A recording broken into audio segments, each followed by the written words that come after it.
Bonjour, monsieur Claudiciard. C'est le tiers africain Georges Passy. Je fais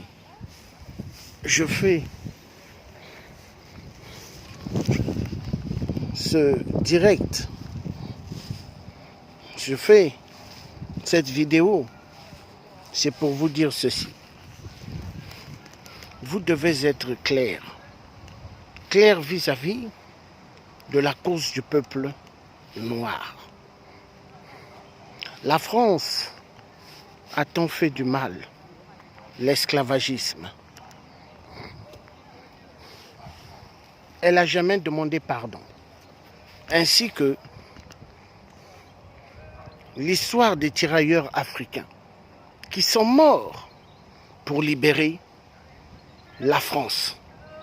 Pas mal de tirailleurs qu'ils appelaient tirailleurs sénégalais ne sont pas des tirailleurs juste qu'on devait dire sénégalais, mais tirailleurs africains, qui est égal les vrais combattants guerriers. Parce que ce sont les vrais combattants guerriers qui ont libéré la France et l'Europe. Mais dans l'histoire qui est apprise à l'école, qu'on apprend à l'école, les universités par exemple, on dit que c'est l'armée américaine. Grandement faux. L'armée américaine, elle est venue après. Mais ceux qui ont libéré la France et le reste de l'Europe, occupés par les Allemands, Hitler, c'est nos parents, les tirailleurs africains. C'est eux. Donc les vrais combattants guerriers. La vérité doit être dite. Nous avons un sérieux problème. En France, Emmanuel Macron, président de la France, mais qui est le chef de la mafia, la France-Afrique. La France-Afrique tue immensement pas mal de gens en Afrique pour les pillages des sous-sols. La France-Afrique rend pas mal des peuples africains plus pauvres et plus pauvres. L'éducation nationale, quand le FMI donne des prêts à certains pays africains qui les prennent, et qu'est-ce qui se passe? Sur 500 enfants, il n'y a que 100 qui vont à l'école, tous les 400 pas d'école. Et les enfants, ils grandissent, ils ne sauront ni lire ni écrire. Le problème aujourd'hui, nous n'avons plus besoin d'argent de la corruption du FMI. Nous avons besoin que ces Occidentaux qui pillent nos richesses en Afrique puissent donner des machines pour développer l'agriculture et des graines s'il le faut. Mais venir avec de l'argent, du papier, le papier qui est égal à certains bois qui coupent chez nous et ils fabriquent de l'argent, il y en a marre. Il y en a marre. On ne va pas piller l'Afrique pour du papier. On ne va pas piller l'Afrique pour le papier d'argent qu'eux ils prêtent. On en a marre. Aujourd'hui, ce qu'on veut, qu'on libère l'Afrique. Aujourd'hui, ce qu'on veut, que l'Afrique soit libérée totalement. Et que le peuple africain retrouve sa dignité. Parce qu'aujourd'hui, en France, quand vous voyez les migrants, quand vous les voyez, dans la situation à laquelle ils se trouvent, aucun migrant ne devrait se trouver à cette situation. Tout le monde devrait être bien. Mais la situation des migrants, pourquoi? Parce que c'est à cause de la mauvaise politique de la France. La mauvaise politique d'Emmanuel Macron. Emmanuel Macron, un jeune, qui ose dire, peuple africain, la misère de l'Afrique, c'est que vous faites beaucoup d'enfants. Grandement faux. La misère de l'Afrique, c'est les pillages des richesses. Ce n'est pas que l'Africain fait beaucoup d'enfants. C'est vous, les Blancs, qui allez voler les richesses en Afrique. Parce que l'Africain n'est pas pauvre. L'Africain est immensement riche. Il y a tout en Afrique. Mais maintenant, ce qu'il faut, que l'homme blanc occidentaux reste chez lui. En Europe ou aux États-Unis, l'Africain reste chez lui en Afrique, avec ses minéraux de sous-sol. Claudiciard, vous devez être un homme véridique. Vous savez que dans les pays arabiques, on pille les organes. Vous savez bien que dans les pays arabiques, ils violent nos sœurs noires. Vous savez bien, dans les pays arabiques, ils font des choses parce que la communauté internationale qui pille nos minerais chez nous en Afrique ont donné l'autorisation à ces barbares d'Arabes qui détestent l'homme noir parce que l'arabe se prend pour un occidental. L'arabe se prend pour un blanc. Il croit qu'il est blanc. Mais en réalité, ce n'est pas un blanc. Ce n'est pas un blanc. Mais l'arabe se prend pour un blanc. Bon, qu'il reste avec son histoire de blanc. Mais nous, ce qu'on veut dire, nous n'avons pas encore donné le feu vert à nos parents africains qui sont en Afrique.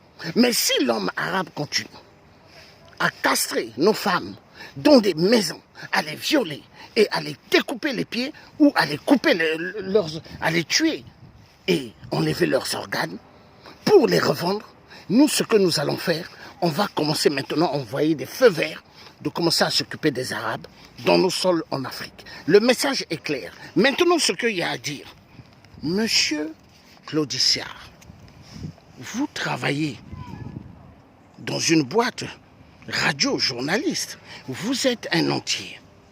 Mais savez-vous une chose? Vos parents, qui sont nos parents, les esclaves qu'on avait volés en Afrique par les Blancs, les Blancs, les colons soi-disant, mais des barbares nazis.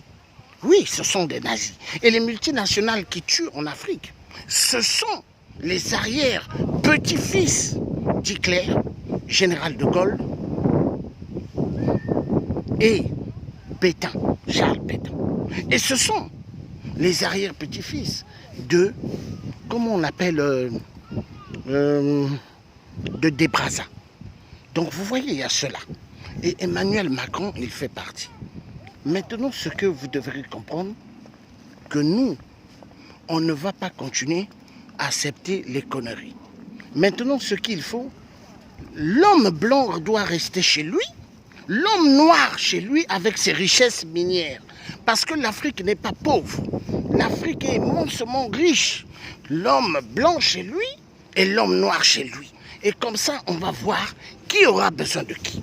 Maintenant, ce que j'avais envie de vous dire, vous ne pouvez pas, par exemple, comme avant, il y a eu le truc de la Libye, vous avez su amener tout un monde fou. Mais M. Claudiciard, est-ce que le truc de la Libye est fini? Est-ce que le truc du Maroc est fini? Non. Regardez en France ce qu'on fait aux migrants. Regardez, on les laisse dormir dehors comme des rats. Ils dorment dehors comme des rats, comme des animaux. Est-ce que c'est normal? Monsieur Claudiciard, est-ce que c'est normal? C'est pas normal. Oui, donc c'est pour dire ce que la France est en train de faire. C'est un crime contre l'humanité. C'est un génocide. Hein? L'hiver, l'été, les gens dorment dehors. C'est invraisemblable. Maintenant, il y a un autre truc que j'aimerais vous dire. Vous voyez en France, les clochards, les SDF, est-ce que c'est normal? Est-ce que c'est normal pour un pays qui se dit pays de droits de l'homme? Dites-moi un peu, monsieur Claudiciard. Est-ce que c'est normal? Est-ce que c'est normal? Il y a pas mal de constructions des bâtiments en France. Des bâtiments qui sont vides, qu'on appelle soi-disant des bureaux. On peut transformer ces bâtiments en logements et loger tous les Français qui sont des SDF, les Français qui sont des clochards. Parce que c'est une honte pour la France. Et je vous dis, Claudiciard, je suis fier. Fier. Je ne veux plus vivre en France. La France est un pays de merde. Et je suis fier d'être maintenant dehors de ce pays de merde. Parce que c'est un pays de merde. Hein? Ma mère, elle est de française. Hein? Mes arrière-grands-parents, ils sont de la France. Hein? Des Blancs, des Gaulois. Hein? Mon père, c'est un Africain. Et moi, je suis né en Afrique. Et fier. Je suis un métis, mais je suis fier. Et je remercie mes ancêtres. Je remercie Dieu, le Tout-Puissant. Et je remercie Papa Kimbangu, qui ont fait à ce que moi, je sois né en Afrique. Et aujourd'hui, je me bats pour la cause de l'homme noir. Je me bats parce que je veux que l'homme noir retrouve sa dignité. Je me bats parce que je veux que le peuple africain, quand ils éluent leur président, il faut que la France coloniale, la France impérialiste, respecte cela. Ok, monsieur Claude Issard, parce que l'Africain doit être libre. L'Africain doit être libre. L'Africain doit retrouver sa vraie liberté, sa vraie indépendance. Hein? L'Africain doit la retrouver. Assez que l'homme blanc puisse jouer avec l'Africain. Et j'ai un autre truc à vous dire. Ce n'est pas tous ceux qui se disent noirs de peau, africains, qui sont africains. Il y a des gens, ils sont noirs de peau, mais intérieurement, ce sont des blancs. Ce sont des gens qui sont contre le développement, contre la sortie de la misère en Afrique. Ils ne veulent pas que l'Afrique ait des hôpitaux.